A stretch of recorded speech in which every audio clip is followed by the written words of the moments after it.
to deceive the public. How do you see the recent appropriation bill proposals presented to the Parliament? A. The proposals submitted by the Minister of Finance are a bizarre disguise. He has misled the public by drawing their attention to a fascinating picture stashing the conflicting and ugly proposals underneath. Let's not criticize this budget on the basis of the reduction of sugar prices by Rs 2, dried sprat by Rs 5 or domestic gas by Rs 25. It is not a simple catenary like how it sounds. There is a deeper meaning underlying the budget. There are some adverse proposals which could change the future of the country. Amongst the list that has been presented to the Parliament, we do not need the minister to manage finances if the government raises reserves merely by increasing the taxes. The government has the monetary regulatory power, so that they could impose higher taxes to raise the government revenue. During the colonial time, the British had imposed taxes for the body, even to domestic pets like dogs, to raise the government revenue. That is not the ideal efficiency in state revenues. There are fundamentals in raising revenues. French politician and a former Minister of Finance Jean-Baptiste Colbert once said the art of taxation consists in so plucking the gooses to obtain the largest possible amount of feathers with the smallest possible amount of hissing. More than the sibilant hissing. This budget triggers the people to scream out loud by the taxation policy underlying it. Another important factor to consider is the state of achieving objectives presented in the last budget. When we analyze that, we see number of areas where no progression has transpired. This is no isolated document. This is to be evaluated with the previous year. So how do you see this year's budget? A. Taxes have already been increased by the time the appropriation bill is presented to the Parliament. For an example, government has imposed the VAT provision even before couple of months before presenting the budget. See, the government has imposed VAT when obtaining treatment from private hospitals. If you think straight, the people who seek the services of the private hospitals are the people who save some funds for the government. Now that the government has imposed taxes on the same people who ease the weight on the state-provided medical services, 25% tax has been assigned on top of internet charges, whereas the telecommunication industry in itself is subject to VAT. The government has imposed these taxes at a juncture where making available free internet had included in their election pledge. Look at the increase in utility charges. People don't feel it now since they will only be applicable in December or January. Do you really think they have a fair and justifiable reply to this? What are the salient areas of unfair taxes according to your assessment? A. Well, I see basically the sectors like water supplies, healthcare, telecommunication and investment promotion are being hampered by enhanced taxation. Investors have started relocating their investments to more favorable geographic locations in the region.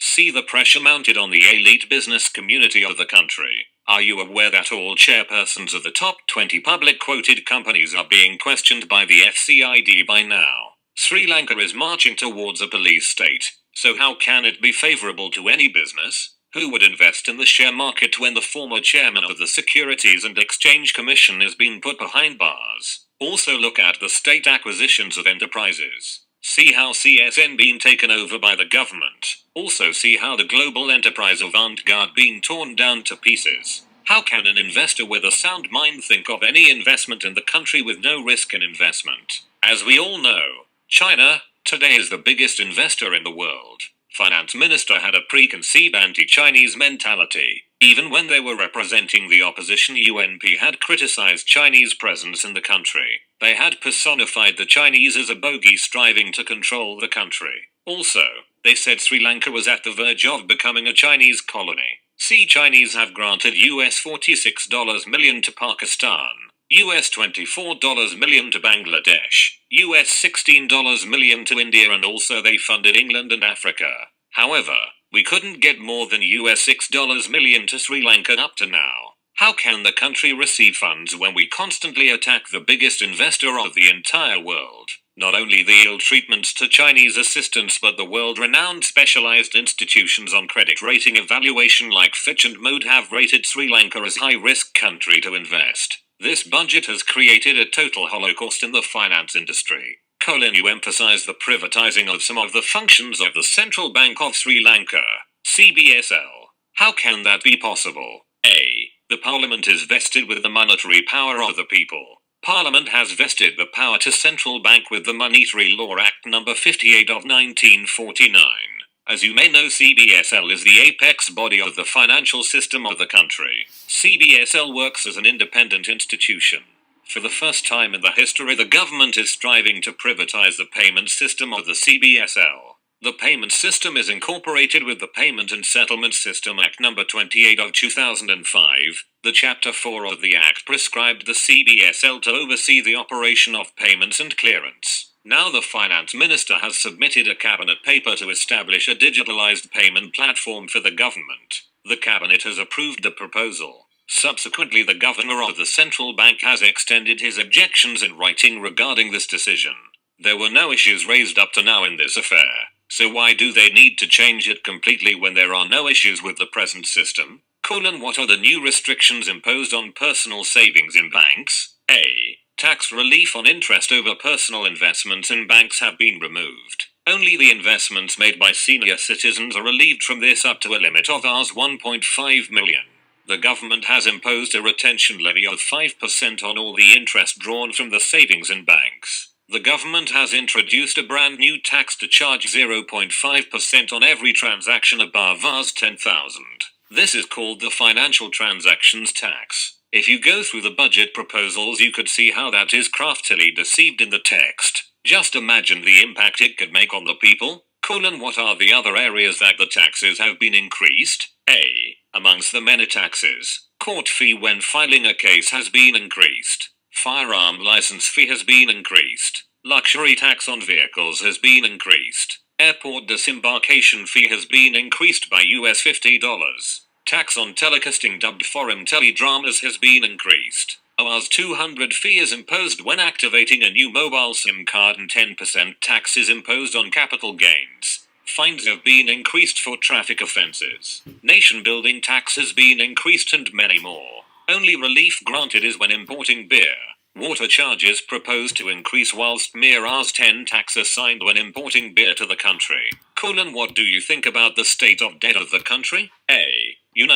The per capita debt of the country has been increased by Rs 101,524.00 after this government came into power. 73% increase in the per capita debt, and numerically it accounts to Rs 36,714 under this government. Final balance sheet of the budget is that the government has drawn more taxes from the people and at the same time they have made the same people glorious debtors. That indeed the beauty of this government. The graphical interpretations in the budget proposal states that the years 2009, 2010, 2012 and 2013 mark the insufficiency of the state revenues to pay the state debts. But in the years 2014, 2015, 2016 and 2017 government finds no difficulty in paying them.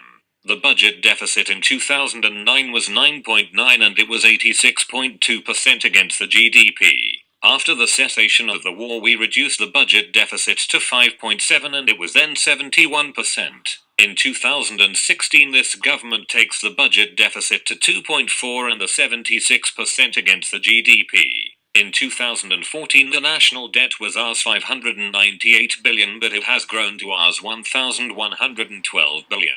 You see the difference. These are not the ideal indicators of a stable economy. The government says that the taxes have to be brought in to settle the debts left over by the previous government. What do you have to say about it? A. C. They say these debts were obtained to do the mega projects undertaken by the previous government. In accordance to the budget document presented to Parliament states that the government had spent Rs 175 billion on constructing the Hambantota port, Rs 27.8 billion for Matila Airport, Rs 19 billion to the Central Defence Command in Akyagorda, Rs 10 billion Lotus Tower, Rs 3 billion for the Conference Centre in Hambantota, Rs 0.5 billion Suryaur IT Park and Rs 51 billion. Rs 14 billion for Sri Lankan Airlines and Mahim Lanka. Together that will account to nearly Rs 300 billion. But have you ever noticed that by merely letting the rupee to take its market value has cost the government nearly Rs 285 billion during the last year? It is stated in the annual report of the central bank. Is this bad management or what? The government has proposed to grant 50% loan when foreigners purchasing properties in condominiums. What do you think about it? A. This is really important. If the foreigner who was the recipient of such loan fails or refuses to pay back the loan, as we have seen that a number of cases when properties were taken over by foreigners. Apart from that, our banks should facilitate the requirements of the citizen. They should not be emptied to satisfy a bunch of foreigners. We should always encourage the influx of foreign exchange. Not that we should let foreigners to make use of our reserves. This is an era where outflow of foreign currency has become the trend, investors taking their wealth out of the country. Despite encouraging the investments, I wonder why the government persuading foreigners to purchase our properties. The government has proposed to formulate a central pension fund amalgamating the Employees' Provident Fund in the Employees' Trust Fund. What do you think about it? A. This is something the government should not touch. This is people's money. The government has nothing to do with it other than managing it properly. I'm sure the trade unions and employees would take this to court if the government take any action to remove it from the CBSL's purview. There are countries where the same move has failed. Even United States and England have failed establishing a separate fund. What do you think about the decisions to allow electronic payment methods such as PayPal to be introduced in Sri Lanka and allowing digital markets such as eBay in Sri Lanka? A. My view is that we should do a comprehensive study on this. Relaxing the monetary restriction may affect the entire economy in situations where we least expect. So, the Monetary Board should further study and evaluate the necessity of this.